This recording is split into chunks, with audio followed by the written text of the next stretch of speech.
Still going down in so many parts of the Chicago area, sparking fears of even more foreclosures. The epic Star Wars battle on Chicago's lakefront. Will Mayor Emanuel's latest maneuver say proposed George Lucas Museum?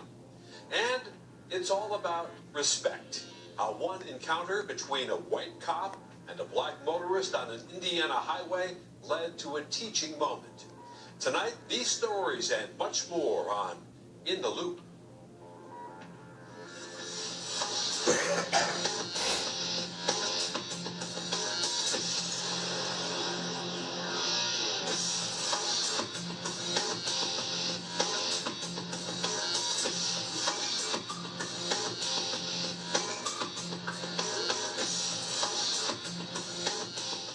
Good evening. I'm Chris Bury. Robin Robinson will join us later in the program. For many Chicago area homeowners, the Great Recession of 2008 never really ended. Yes, several neighborhoods along the lakefront and west of the Loop have seen jumps in home prices, but in the south suburbs, those values have never recovered. In some places, such as South Suburban Harvey, they are actually getting worse. We're at 147th and Cooper here in Harvey, Illinois.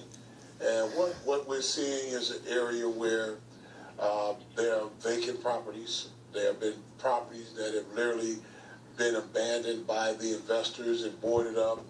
Robert Sanders, who grew up on Chicago's South Side, is now a supervising counselor at the South Suburban Housing Center. The agency helps homeowners who are at risk of losing their properties.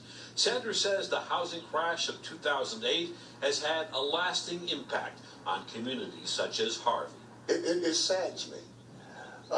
When I came up as a child, this was the place where we like to come to Dixie Square Mall and other areas. Now, you don't want to come to Harvey because all of these things are gone.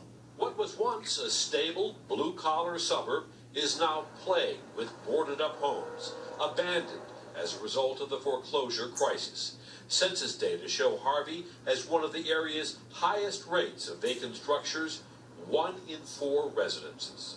It's been a severe impact in this area of Harvey.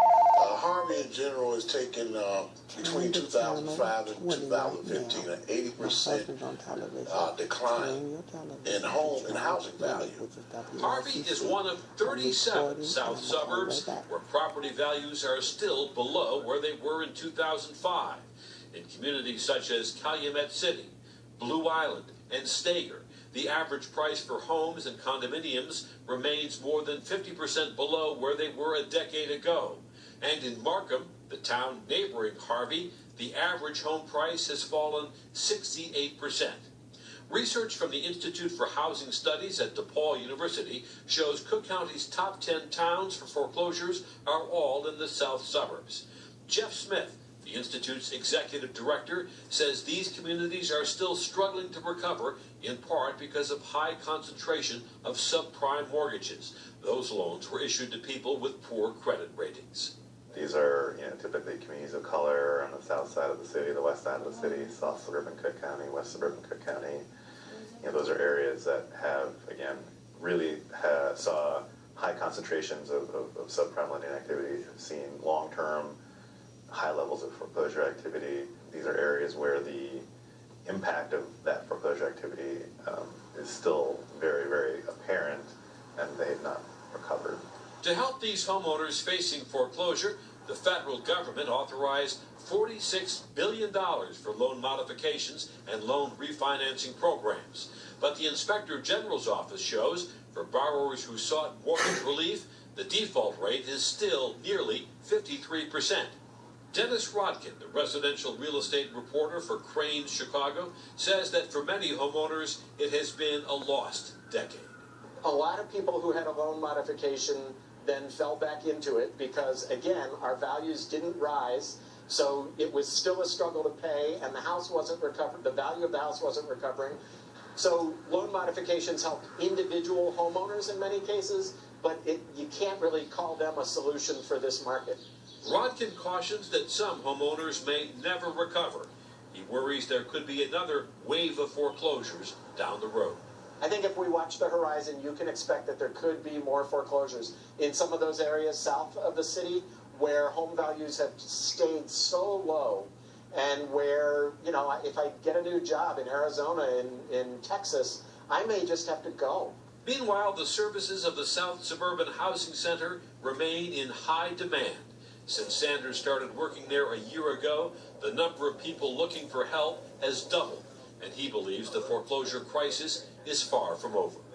I don't think that the first foreclosure crisis is over. Some of those families may have needed to be transitioned out of that home instead of being allowed to stay in that home. Go on, honey. The research company Realty Track says 1 in 4 homes with a mortgage in the Chicago area is seriously underwater. That means the owner owes at least 25% more than their property is worth.